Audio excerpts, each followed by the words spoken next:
Halo guys, Halo guys, ketemu lagi dengan gue Laki. Binan. Ya, hari ini kita sudah sampai di rumah salah satu tokoh politik dan juga seorang dokter ya. Harus pakai masker karena ke rumah dokter ya. Dokter, Iya, protokol kesehatannya harus dijalankan. suaranya gede-gede dong guys. Oh no! Ya, bagaimana kelanjutannya? Ayo kita langsung saja menuju Ke dalam. rumah kediaman dari Dokter Zahril ya. Cus lah guys. Oke guys. Ini rumahnya. Coba guys. Wassalamualaikum guys. Assalamualaikum. Ya, kita lihat. Ini rumah kediaman dari Dokter Zahril. Lagi mencoba. Alhamdulillah. Udah ada suaranya guys. Bapak dokternya sudah nyaut guys. Menyaut. Iya, sudah menyaut. Assalamualaikum. Waalaikumsalam. Alhamdulillahirrahmanirrahim. Akhirnya kita sampai juga di rumah Dokter Zahril ya. Oh. Apa adanya dokter? Ya. Ya guys, kita masuk dulu. Assalamualaikum warahmatullahi wabarakatuh. Waalaikumsalam warahmatullahi wabarakatuh. Halo guys, Halo ketemu guys. lagi guys dengan gue Laki Binan dan gue Laki dan Gue Binannya guys. ya. Dan hari ini kita tentunya hadir di rumah salah satu tokoh boleh dikatakan politik dan seorang dokter juga Wow. ya. Dan mungkin Anda semua sudah tahu siapa ya Binan ya. Siapa guys? Kalau Ya, pernah tahu. kalau bukan Dokter Zahril. Assalamualaikum warahmatullahi wabarakatuh. Saya Dr. Zahril, 810 orang normal paham. Wow, itulah ciri khasnya ya. Iya, ciri khas Ya, dokternya ciri guys. Dokter Zahril. Alhamdulillah. Ya, ini Dokter Zahril sehat dok. Alhamdulillah sehat bahagia. Sehat, Apalagi alhamdulillah. dipanggil dengan istri membuat saya makin bahagia dan makin sehat insyaallah. Insya Allah, amin. Ya, dan untuk awalnya mungkin kita pengen dengar ya profil sedikit dari dokter ya. Profil Oh, iya. dokter Zahrilnya guys. Mungkin jika anak tahu, yuk kita tanya. Langsung pada Dokter Zahril ini siapa, namanya siapa, dan mungkin biar kenal lebih dekat lagi dengan masyarakat. Dan mungkin jika semua bisa bertanya yang melalui dokter ya. Alhamdulillah. Sebutan untuk mereka Supradi. Boleh? Oh ya, baik. Supradi yang saya cintai. Saya Zahril Kifari. Saya dari Sungai Liat. Sekarang tinggal di Kampung Jawa bersama istri dan anak-anak saya. Istri saya bernama Kurnia Santi dan anak-anak saya yang lahir pertama adalah Siva, kemudian Tazkia, Mutia, Faima, Wafi, Zulfa, dan Fariha. Jadi ada 7 orang yang Allah berkahi kepada kami dan insya Allah kita semua menjadi keluarga yang bahagia. Lalu saya pernah sekolah di Taman Kanak-Kanak TK Asia, juga di SD Muhammadiyah Sungai Liat, TK Asia juga di Sungai Liat, kemudian SMP-nya SMP Negeri 1 Sungai Liat, Ya. dan SMA-nya SMA Negeri 1 Sungai Liat, serta di Fakultas Kedokteran Universitas Sriwijaya. Ya, itulah sedikit ya profil. biodata profil dari Dokter Zahril yang hari ini kita sudah hadir, alhamdulillah disambut dengan baik, dengan senyuman juga meskipun dengan keadaan seperti ini ya guys. Jadi walaupun pakai masker tetap Iya, senyum ya. Iya, tahu senyum. Ketawa. Ya, dan kalau gitu sebelum kita ke pertanyaan dari yang pertama Jojo, jangan lupa ya untuk kalian semua Bener. apa? Di sup ceker. Oh, Sup Subscribe. Ya, Lahwala official. Official. Ya, jangan lupa loncengnya dan jempolnya. Oke. Ya, Dokter Zahril, ya. ada pertanyaan yang sudah kita mungkin dari Tampung, masyarakat ya. ya, tampung. Ada 3 pertanyaan mungkin untuk yang pertama, season pertama ini. Yang pertama dari Jojo, seorang artis dan MC juga Yes. di Bangka Belitung ya. Sahabat saya juga Bang Ya, Jojo. terus Luar biasa ada- Bang Jojo. Ya. Mantap. Dan mungkin pertanyaannya Dokter Zahril udah tahu. Ya, udah. Dan tapi sebelumnya kita saksikan dulu terlebih dahulu video dari pertanyaan Jojo. Assalamualaikum warahmatullahi wabarakatuh. Halo dokter, saya Jojo Fareza. Saya mau bertanya, bagaimana cara kita mengetahui seseorang tersebut terpapar virus corona atau tidak? Dan kira-kira apa saja gejalanya jika seseorang terpapar virus corona atau COVID-19 ini? Terima kasih. Nah, guys, tadi lagi kita dengar, lagi putar tadi video pertanyaan dari Jojo.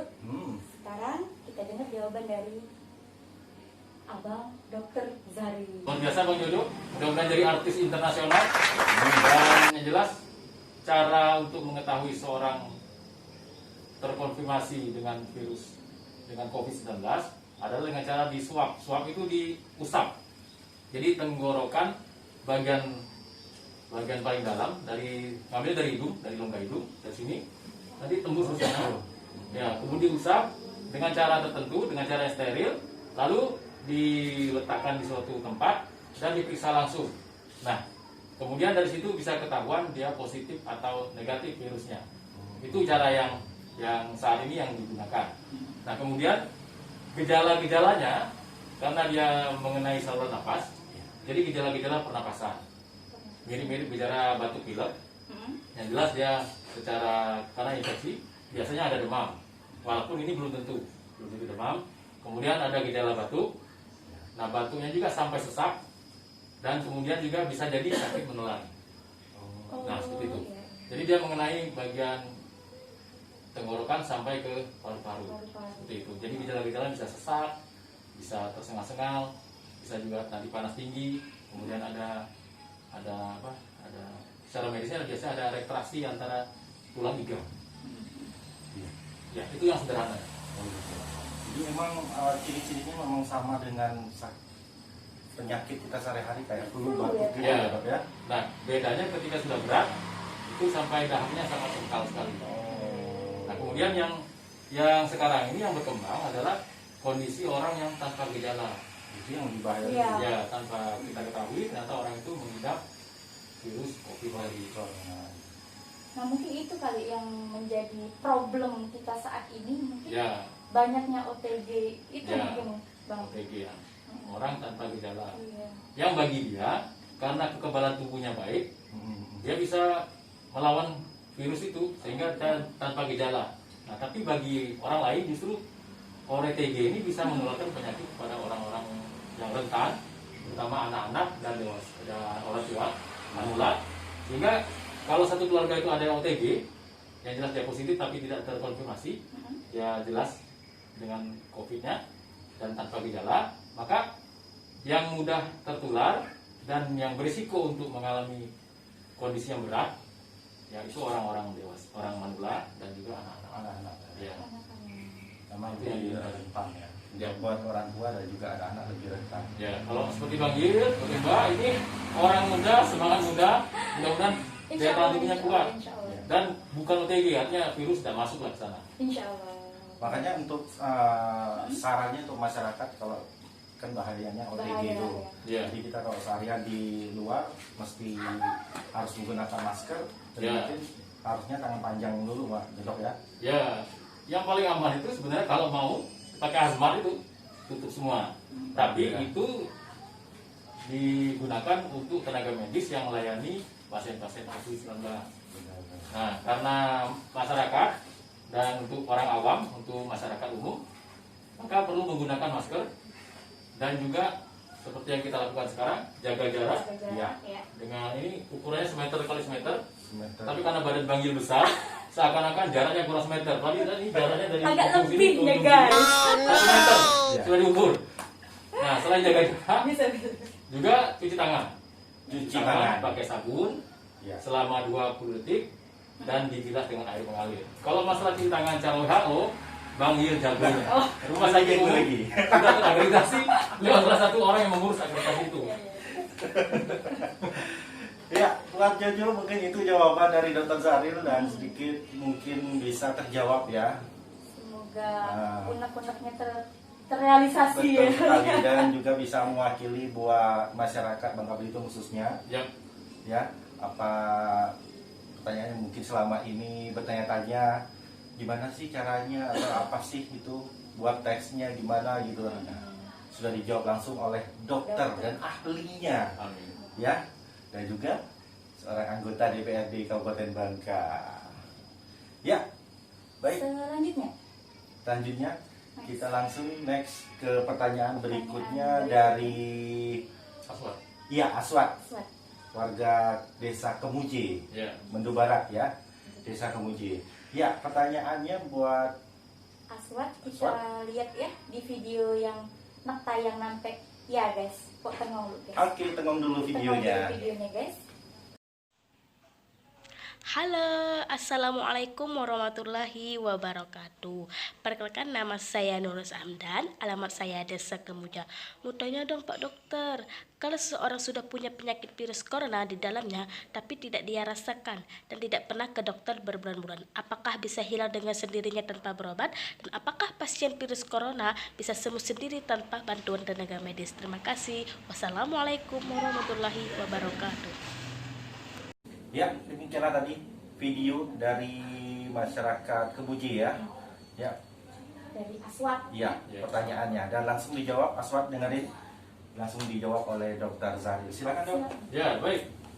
Mbak Aswad, luar biasa.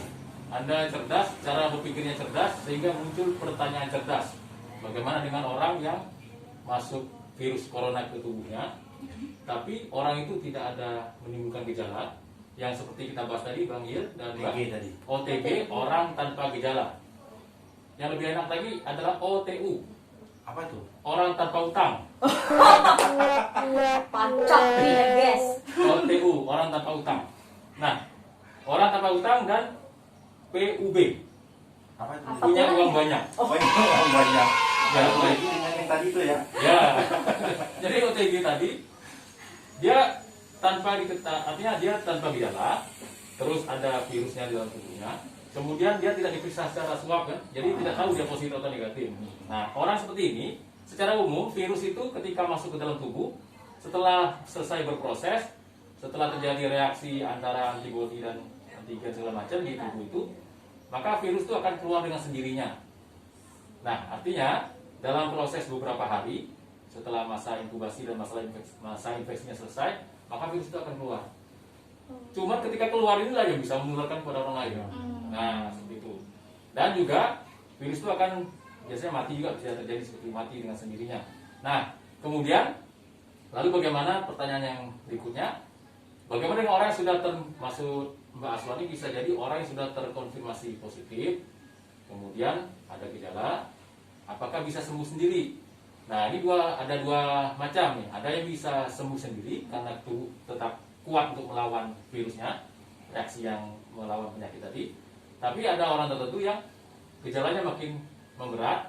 Nah, tugas kami sebagai dokter dan juga tenaga kesehatan lain, perawat dan lain-lainnya, itu untuk menjaga supaya pasien atau orang yang kena konfirmasi ini ketika ada gejala, diharapkan dia tetap bisa bertahan hidup dan menjadi sembuh. Nah, untuk kondisi ini memang perlu obat-obatan tertentu. Kalau dia sesak napas dibantu dengan oksigen. Kalau dia banyak dahaknya dikasih obat untuk mengencer dahaknya. Kemudian bisa mengeluarkan dahak yang mudah. Kalau dia panas dikasih obat anti panas. Kalau dia punya utang, ya nanti mudah-mudahan utangnya bisa lunas. Bukan dibayar oleh dokternya. Termasuk gejala-gejala lain, misalnya sakit menelan. Dan bisa jadi kalau sudah terjadi infeksi oleh virus, terjadi reaksi peradangan, maka kondisi tubuh orang sakit tadi dia menurun kondisi kesehatannya. Nah, bisa jadi nanti masuk bakteri-bakteri yang sekitar kita, masuk ke tubuhnya, muncul penyakit-penyakit infeksi lain. Nah, biasanya dikasih obat-obat untuk mengatasi atau namanya pencegahan infeksi, antibiotik biasanya untuk mencegah infeksi lanjut, infeksi tambahan maksudnya. Kemudian juga bisa diberikan ke zat-zat atau obat-obatan yang untuk memperkuat daya tahan tubuh. Ya, misalnya vitamin C dan lain-lain. Istilahnya roboransia. Roboransia. Jadi intinya bagusnya kita buat masyarakat yang mungkin di rumah seperti kita ya, Ya. bagusnya berarti mengkonsumsi vitamin C gitu ya dok ya.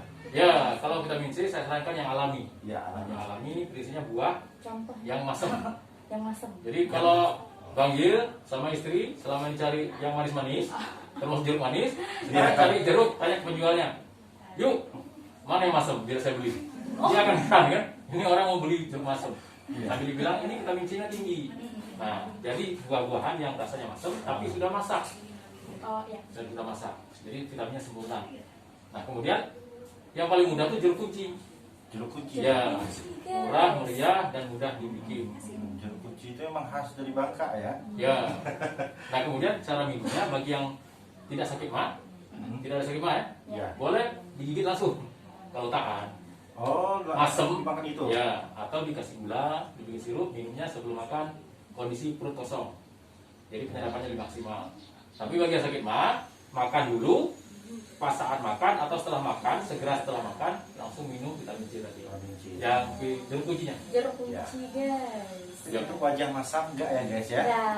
Wajah masam itu lunas utangnya. Nasi utangnya. OTU, Ya. orang tanpa uang, tanpa utang. PUB punya uang banyak. Insya Allah itu ada bagian sama di istrinya. Amin. Mungkin banyak utang akibat lockdown atau kelamaan ya. Bisa jadi guys. Ya, Aswad, itu jawaban dari Dokter Zahril luar biasa. Ya, langsung dijawab dan mungkin bisa apa itu istilahnya apa namanya? Memuaskan hasrat. Memuaskan.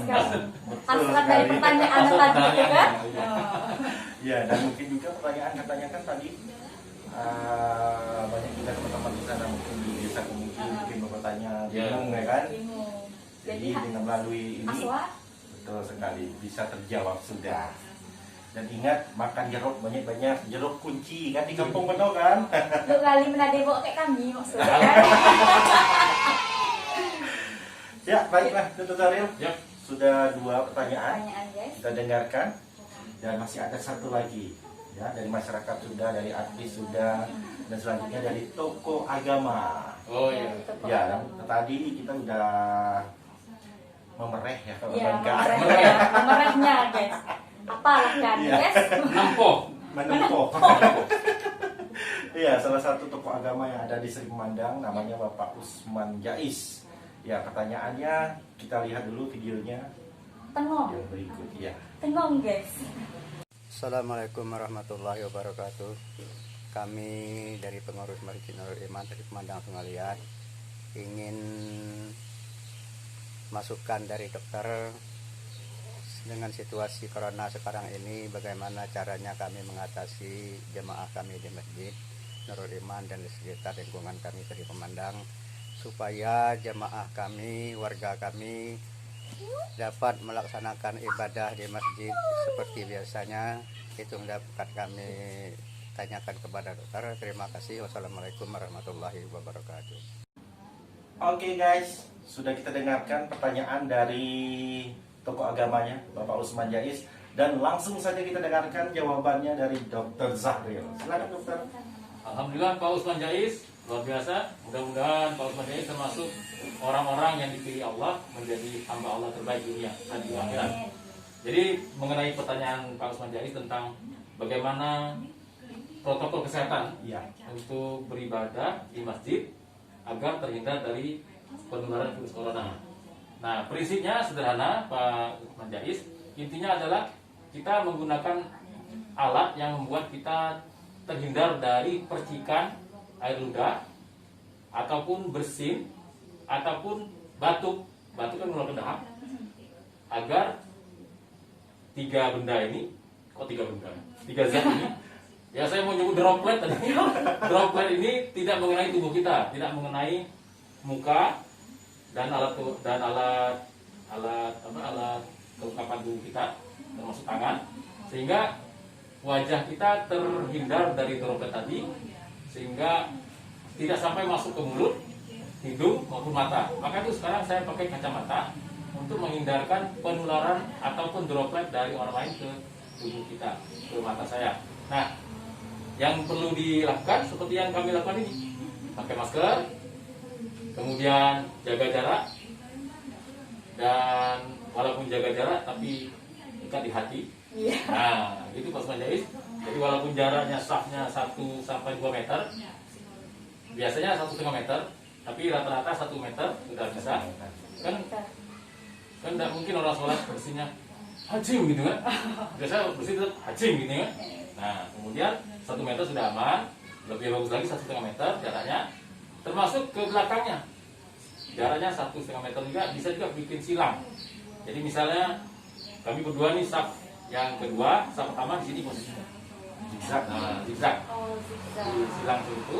Nah, kemudian juga sebelum masuk ke masjid, seperti biasa, tangan dicuci, walaupun sudah di rumah sudah bersih, tapi tetap ketika mau masuk masjid, mudah-mudahan masjid bisa menyediakan alat untuk cuci tangan tadi, pakai sabun, diusap-usap selama 20 detik, baru dibilas pakai air yang mengalir.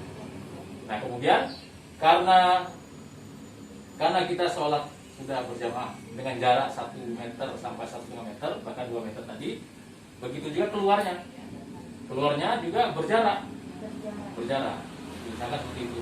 Nah kemudian satu lagi, nah ketika selesai sholat, kita bersegera untuk kembali ke rumah setelah zikir yang singkat, berdoa, segera pulang ke rumah.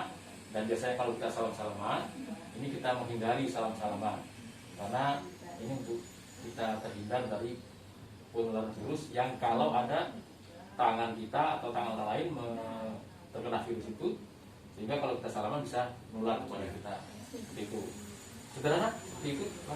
Terus doanya apa saja silakan. Yang paling penting selain doa bahasa Arab ditambahkan juga doa bahasa Indonesia agar kita di Indonesia segera teratasi masalah COVID-19 ini, termasuk di Pulau Bangka, termasuk di Sungai Liat. Begitu Pak Usman Jais. Ya, dan pastinya kita selalu menggunakan masker ya. Pakai masker. Ya. Lanjutin pertanyaan dari Pak Usman Jais.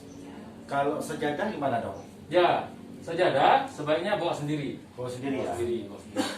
Karena bisa jadi pas sujud, mungkin orang bersin, bisa saja kan.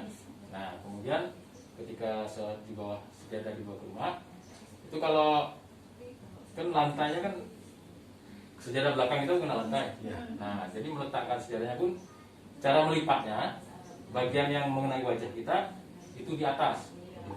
Nah, dan udah ada sejadah sini. Biasanya orang lipat sejadah gini kan, sekarang dibalik. Jadi bagian yang kita bersentuhan dengan tubuh kita di atasnya. Di atas. Ya, kalau lebih aman lagi, ya dijemur setelah itu. Dibalik lagi. Posisi yang bawah kena sinar matahari. Jadi selesai dipakai dari masjid langsung dijemur atau Ya, dicuci langsung boleh. Kalau banyak boleh, sejadah ya. boleh. Cuma repot sekali. Sehari harus bawa 5 5 kali. Berarti menyediakan 5 sehari. Langsung dicuci. Ya. Ya, mungkin itu jawabannya, dan buat masyarakat juga jangan takut lagi untuk beribadah ya dokter ya. Ya, betul. Jangan sampai nanti kita berpikir, wah takut nih ke masjid ya. Ya, Padahal sudah ada protokolnya Protokol. biar kita terjaga dari semuanya. Intinya kita harus cuci tangan, menggunakan masker, ya, jaga jaraknya, itu yang terpenting. Bukan jarak berarti kayak dulu kan pernah ngomong, mobil tronton aja Gandengan. Masa lu enggak? Tapi kenyataannya sekarang, maaf ya, walaupun laki bini. Iya. Wah. Jaga jarak. ini karena secara langsung Iya. sekarang ini bukan hanya untuk orang Bangka. Jadi pemirsa, nah, saya jadi MC sekarang. Iya, Jadi laki silakan. bini itu istilah di Bangka untuk suami dan istri. Ya, seperti itu. Laki binan nggak bahasa Laki kita? bini, laki bini. Ya baiklah, untuk sepradik semua orang Bangka tentunya, alhamdulillah ya kita sudah bisa hadir di rumah Dokter Zahril. Kita lah bertanya tadi Apalah ke karena Dokter ya. Zahril guys. Iya betul sekali, luar biasa, adem rumahnya ya, Adem. seperti orangnya adem, Amin. terbuka walaupun sudah jadi anggota DPRD ya. Iya. Saya bisa seperti ini karena belajar sama Bang Yil. Waduh, jauh Wadidaw. dokter. Masih junior. Masih junior. Ya inilah, boleh kalian lihat sedikit iklan. Oh, Ya, ruas PKS, rumah aspirasi. Pastikan kita sehat. Ya. Dr. Zahril, anggota DPRD Kabupaten Bangka. Ya, demikianlah. Ya, Bertanya kami cek Dokter Zahrilnya guys hari ini. alhamdulillah. ya. Di acara dokter menjawab, masyarakat bertanya. Yalah nama programnya ya. Iya. Keren, programnya keren. Dan ini muncul dari orang-orang yang idenya keren. Yang punya ide keren adalah orang-orang yang keren. Dan orang-orang keren itu adalah Laki Binan, Bang Yil dan istrinya. Amin. Kita mau tepuk tangan untuk mereka berdua. Ya, buat Ika semua komen dan mungkin masih ada pertanyaan, nanti kita tampung lagi dan insya Allah dokter masih mau menerima kita hadir di sini kembali. Dan buat Anda silakan jangan malu-malu tanya, Pak, tunggu tema kita berikut apa. Untuk corona kita sudah dengarin Dari dokter ya, Zahril. banyak sekali ilmunya yang diberikan oleh ahlinya langsung ya, dan mungkin Bapak juga sebagai anggota DPR berharap juga pada masyarakat selalu jaga kesehatan, jangan lupa ya, jangan lupa selalu menggunakan masker kemana-mana ya, jaga jaraknya, jangan anggap enteng ya. Lu kali jangan tugir hanya ge. Dengar apa kata pemerintah, capek Dr. Zahril setiap hari saya lihat secara langsungnya kemana-mana ya, demi masyarakat tentunya, dan kita sebagai masyarakat harus mendengar Dan mematuhi ya, betul sekali. ya. Tadi udah dipada alias sudah dikasih tahu sama Dr. Zahril, anak-anak dan orang tua itu lebih rentan. Iya. Jadi berhati-hatilah. Apalagi untuk OTG kan, kita nggak tahu. Makanya kita harus selalu menggunakan tangan panjang ya untuk keluar, atau menggunakan jaketnya selalu, dan masker jangan lupa. Oke? Oke guys. Ya, terima kasih semuanya. Jangan lupa ini komennya dan sarannya kira-kira apa. Like Dan guys. like juga. Dokter jangan lupa ya. Di subjek. Ya. Semoga kita sehat selalu dan sampai ketemu lagi. Saya Yulsona dan bidan gua Yudi Jais. dan narasumber kita Dr. Zahril. Orang normal paham. Oke, akhir Kata Kata. kami ucapkan. wabillahi taufiq wal hidayah. Wassalamualaikum warahmatullahi wabarakatuh. Sampai jumpa. Oke guys, Guys. selesai sudah kita di rumah Dr. Zahril ya. Nah, udah guys, kami bertanya nih guys. Ya, luar biasa. Orangnya baik sekali, ramah sekali. Alhamdulillah. Banyak masukan guys. Ya, Mantap. ilmunya banyak sekali dan mungkin buat Ika semuanya ada guys ya. Tunggu video berikut. Guys. Makasih dokter ya, Siap. sehat selalu. Yes. Dan selalu jadi yang terbaik buat masyarakat tentunya. Amin. Oke guys, kami pulang dulu guys. Kami dulu kali ya. Oke.